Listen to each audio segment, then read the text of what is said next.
তো আপনারা শুনেছেন আমাদের ম্যানেজারের কাছে যে আমরা জুলাই মাসের থেকে আমরা ট্রেনিং এ ছিলাম। তো আমরা এর মধ্যে সাব টুর্নামেন্ট খেলেছি এবং চায়নায় আমাদের একটা টিম খেলেছে। দুটো টিম খেলে আসার পরেই আমরা অক্টোবরের 5 তারিখ থেকে আবার এফসি আন্ডার 17 এর জন্য ট্রেনিং শুরু করি। এখানে 41 জন প্লেয়ারকে কল করা হয়েছিল। তো সঞ্জয় তপ্প ব্যথা থাকে ও অনুপস্থিত থাকে। আমরা 40 জন খেলোয়াড়কে নিয়ে আমরা ট্রেনিং শুরু করি। এখানে ছেলেরা কঠোর অনুশীলনের মধ্যে ছিল। তারা তাদের পারফরমেন্স ইমপ্রুভ করেছে এবং আমরা ফ্রেন্ডলি ম্যাচ এবং ট্রেনিং এ তারা সেটা প্রমাণ করেছে। তো আমাদের এই টুর্নামেন্টে আমাদের ধারাবাহিকভাবে আমরা 5টা খেলা ভালো খেলা আশা করছি এবং সাথে সাথে আমরা আমাদের কোয়ালিফাই আমাদের লক্ষ্য হলো কোয়ালিফাই করা।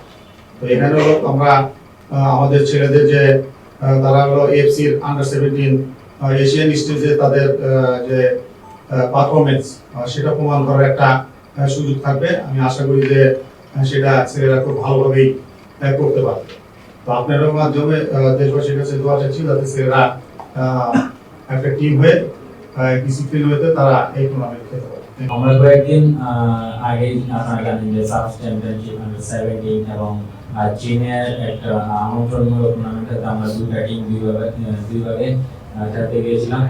তো এখানে আমরা সাউথ এশিয়ার টিম এবং আরেকটা টিম চীনের বিভিন্ন প্রদেশের টিমের সাথে খেলেছে। তো সেখানে আমরা ভালো একটা অভিজ্ঞতা পেয়েছি। তো এবার আমাদের সামনে আরো বড় পরীক্ষা, যেহেতু এফসি কোয়ালিফাই। তো সেখানে আমাদের গ্রুপে স্ট্রং টিম চীন বাহরাইন। তো আমরা আপাতত আমরা প্রথম ম্যাচ নিয়ে চিন্তা করতেছি। আমরা ম্যাচ বাই ম্যাচ এগোনোর চেষ্টা করবো এবং ইনশাল্লাহ আমাদের যে লক্ষ্য ম্যাচ ওখানে কোয়ালিফাই করে সৌদি আরবে যাওয়া। তো ইনশাল্লাহ আমরা সেই লক্ষ্য নিয়েই আমাদের সর্বোচ্চ চেষ্টা করবো। তো আপনারা সবাই আমাদের জন্য দোয়া করবেন এবং দেশবাসীর কাছে আমার প্রত্যাশা থাকবে সবাই যেন আমাদেরকে সাপোর্ট করে এবং আমাদের জন্য দোয়া করে। বিষয়টা নেগেটিভ না কিছু নাই। আমি যখন এলিট একাডেমিতে আসি 2021 সালের শেষের দিকে, 2022 সালে আন্ডার 20 তে খেলেছি। তো ওই টিম অনেক সিনিয়র প্লেয়ার ছিল যারা ওই সময় ভালো প্লেয়ার ছিল। বাট ওই সময় আমাকে টিমের সুযোগ দেওয়া হয়েছিল যে আমার জন্য আমি যেন নেক্সট ন্যাশনাল টিমগুলোতে ন্যাশনাল টিমগুলোতে আমার মানে ভালো পারফরমেন্স করতে হবে, একটা এক্সপিরিয়েন্সের জন্য আমাকে ওই টিমে একটা সুযোগ দেওয়া হয়েছিল। আমি মনে করি বাট এই যে আপনি বারবার সিনিয়র টিমে খেলছেন, জুনিয়র টিমে খেলছেন, এটা আপনাকে কি বাধাগ্রস্ত করে কিনা? না, আমি তো দেশের জন্য খেলতেছি, এখানে আসলে বাধাগ্রস্ত হওয়ার কিছু নেই। আমার বয়স আছে তাই আমি খেলতেছি। আপনি এক্সাক্ট বয়স কত এখন? এখন আমার বয়স 17 রানি। জন্ম সালটা বলেন না, তার জন্য দায়িত্ব বলেন। 5 তারিখ নভেম্বর জন্ম। বছর শেষ হয়ে যাবে, আগের বছর তার আপনি খেলানোর কোনো সুযোগ নেই। তো বয়স আছে বলেই তো আপনি খেলতেছেন, কারণ আগামী বছর তার আপনি পয়সা খেলাইতে পারবেন। তবে না মানে তাকে তো এই 2009 পরে তো আপনি আগামী বছর যে খেলা হবে সেই খেলায় তো আপনি খেলাইতে পারবেন।